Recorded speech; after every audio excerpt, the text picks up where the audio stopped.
কি হয়েছে?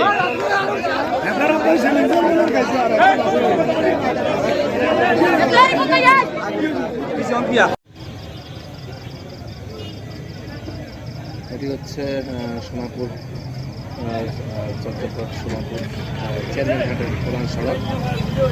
এই সড়ক জুড়ে আসলে আমার মারছে যে এই যে হাতে দেখেন আমার এই যে এই আমার এই যে এগুলো ফুলানো অবস্থায় আছে। পিছনে দেখেন আপনার মাথার পিছনে আমার আছে ফুলানো দাগ আছে, আমার মাথার পিছনে ফুলানো দাগ আছে।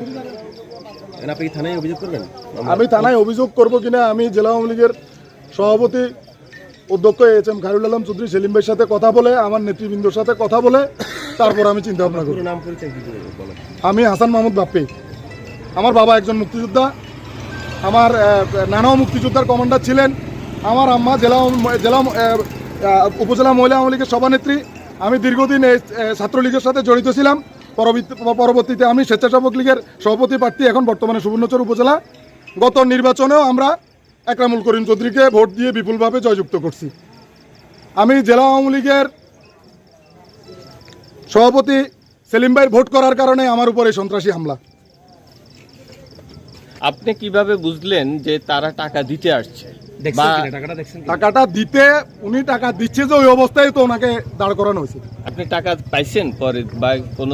আমরা তো ওনার গাড়ি তো আমি তো পুলিশ না যে আমি ওনার গাড়ি তল্লাশি করবো। আমার লাইভে সম্পূর্ণ ওই ভিডিওটা আছে, তারা ওইটা দেখি তারপরে সিদ্ধান্ত নিয়ে। উনি টাকা দিচ্ছে, বান্ডিল থেকে বের করে রাস্তায় টাকা দিচ্ছে। উনি হিন্দু পাড়াতে ঢুকছে, হিন্দু বাড়িতে ঢুকছে। তারপরে উনি যখন টাকা দিছে, টাকা দেওয়া অবস্থায় তো আমি আমার পক্ষে তো আর ওনার সাথে কথা বলবো না, আমি ভিডিও করবো। আমরা লোক 3 জন। তারপরে ওনারা টাকা দেওয়ার পরে যখন কথা বলতেছি উনি এই অবস্থায় আমরা ধাক্কা দিয়ে গাড়িতে উঠে গেছে সুনীল বাবু। এরপর তো ওনারা গাড়ির ভিতরে ছিল, কেউ ওনাদের গায়েও হাত দেয় নাই, খারাপ কিছুও বলে নাই। শুধু বলছে যে আপনারা গাড়ি থেকে বেরোন, আপনারা কেন আসছেন, আপনারা কবিরাট থেকে এখানে কেন আসছেন।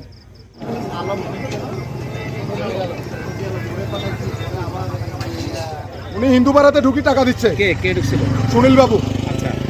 আর একজন কে ছিল সামনের গাড়িতে, আমি এটা ওনার চিনি না সত্যি কথা বলতে। সুনীল বাবু টাকা নিয়ে ঢুকছে, টাকা দেওয়া অবস্থায় আমরা ওনারে হাতে নাতে ধরছি। ধরার পরে উনি জোরাজোরি করে গাড়িতে উঠে গেছে। আমরা লোক হচ্ছি আমরা 3 থেকে 4 জন। আমি বারেক ভাই তাই বলছি যে আপনি দাঁড়ান, আপনি তো এখানকার স্থানীয় না, আপনি এখানে কেন টাকা দিচ্ছেন। এরপরে উনি আমার ধাক্কা দিয়ে গাড়িতে উঠে গেছে। এরপর থেকে তো পুরা লাইভে আছে। এরপর থেকে পিছন থেকে 30-40 জন সন্ত্রাসী আমার উপর হামলা করছে। এখানে এটা আসগরের নেতৃত্বে সাবেক যুগ্ম আহ্বায়ক আরাফাত, কাউসার, শুভ, তারপরে আলমগীর। আমি এই 3-4 জনকে চিনছি। আবার দেখছে আর আমার বাঁচাইছে ইকবাল মামা। আচ্ছা, মূল বিষয়টা আসলে কি? এটা হচ্ছে উনি টাকা দিচ্ছে, আনারস মার্কার পক্ষে থেকে উনি বান্ডিল থেকে টাকা দিচ্ছে। আমরা শুনছি কালো গাড়ির বিষয়টা এখানে আছে। কালো গাড়ি? হ্যাঁ, কালো গাড়ি কে ছিল? চিনছেন কাউকে আপনারা? আমি সুনীল বাবুকে চিনছি। আচ্ছা। আর আমার লাইভে সুনীল বাবুর ছবি আছে।